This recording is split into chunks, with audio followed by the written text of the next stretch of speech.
Every term, I end my grade 12 English class with a media study unit. In the class, we discuss the codes and conventions found in film. For the course, or the unit culminating, students will analyze a film of their choice. Okay, so your media assignment is going to be a 10-minute presentation where you analyze the codes and conventions of a film, and you will use a 2-minute clip to base your analysis off of. So you're going to choose a film that you can analyze, and it can be any film. The only thing is, it cannot have any gratuitous violence, nudity, sex, or profanity. Well, that's like 90% of the films we watch. This got me thinking, do all films have violence? If so, why? And what impact does it have on students? The 20th and 21st century have seen an explosion in mass media. We have access to media through TV, video, internet, mobile devices, and more. Essentially, we're tapped in 24/7. That's not to say that media equals violence, but there is a greater and easier access to violence through media. Also, many children have TVs in their bedroom and watch it unsupervised. The American Academy of Pediatrics found that violence in films has more than doubled since the 1950s, and gun violence in PG-rated films has more than tripled since 1985. The World Health Organization defines violence as the intentional use of physical force or power, threatened or actual, against oneself, another person, or against a group or a community, which either results in or has likelihood of resulting in injury, death, psychological harm, maldevelopment, or deprivation. Media violence is the visual portrayal of acts of physical aggression by one human or human-like character against another. According to Al Rallo-Human, in the impact of electronic media violence, scientific theory, and research evidence accumulated over the last 50 years suggests that exposure to violence on television, movies, and most recently video games has increased the risk of violent behavior on the viewer's part, just as growing up in an environment filled with real violence increases the risk of violent behavior. If this is the case, why do we watch violence as a form of entertainment? This has been a debate for centuries. Plato and Aristotle argued this very point. Plato felt that watching violence begot violence, much like humans' research. However, Aristotle stated that it had a cathartic effect on the viewer. It will actually lower the chance of violence because it can be lived vicariously through somebody else. Maria Floria, in the media violence and cathartic effect, suggests that the catharsis offers liberation for life's frustrations through imaginary participation in acts of violence and aggression presented on television. A study was completed on the island of St. Helena in 1995 to see if television would result in more aggressive behaviors. It was a 5-year study, 2 years observation before the introduction of television and 3 years afterwards. The results indicated that there was no difference in child aggression. Regardless of which viewpoint is correct, or even if it's a combination of the two, there is an increase in violence in film. Jenny McCartney, a movie critic, stated, "In my 13 years as a film critic for the Sunday Telegraph, I have watched the emphasis gradually shift towards the consumption of extreme screen brutality as a simple, almost sensual pleasure.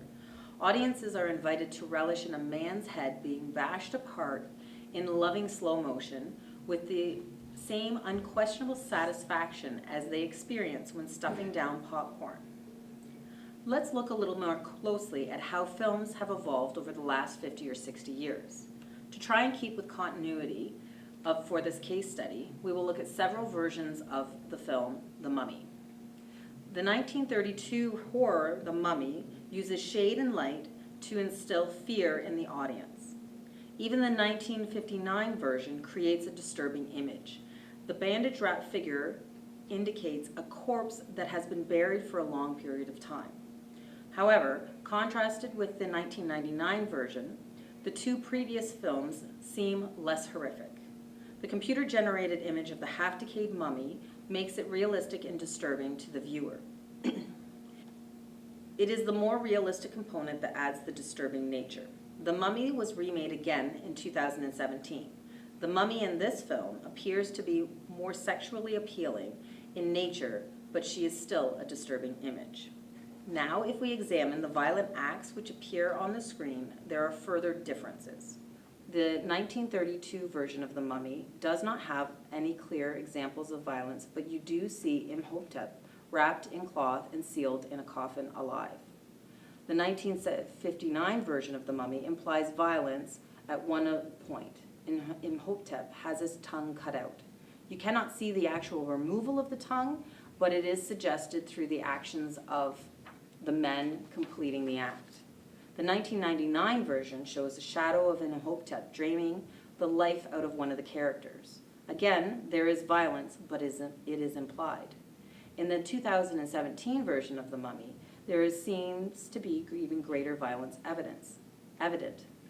The pilots are graphically killed by a flock of birds. This graphic depiction of death is quite vivid in comparison to the previous versions of the film. The increase in violence in film is a result of the advancements in film production. It is much easier to kill people and create realistic violence on screen. The use of computer animation and green screens allows for ease and more graphic imagery. How does this impact youth? According to the Kaiser Family Foundation report in 2010, on any given day, about 12% of all 8 to 18-year-olds report watching a film in theaters and end up spending a little more than 3 hours there. Therefore, youth are the biggest consumers at the theater. They drive the style and genre of films which are popular in cinema. Marshall McLuhan suggests that technology is an extension of human capacity. It represents human interest and desire. So, if excessive violence is commonplace in film, what does that say about today's society? The dominant communication today is audiovisual, and it saturates society with images and sounds. McLuhan states that audiovisual mass media provides a continuous and instantaneous stream of information from an enormous variety of sources. Meyrowitz, like McLuhan, says that the key to a media's cultural effect is not its content, but the way the message conveys information. It is natural that there would be violence in films because it reflects life.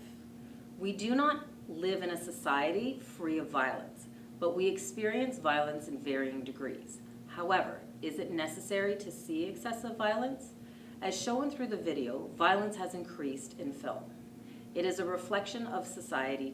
As McCartney said, we are invited to enjoy violence, but is it necessary? Do we relish violence and use media violence as in a cathartic effect, as suggested by Aristotle and Flores, or does it make violence commonplace, familiar, thus encouraging more violent responses, as Huysman and Plato believe? Do we need to be concerned that it will harm our youth? Regardless, violence sells, and technology has enabled us to create realistic representations of violence in film.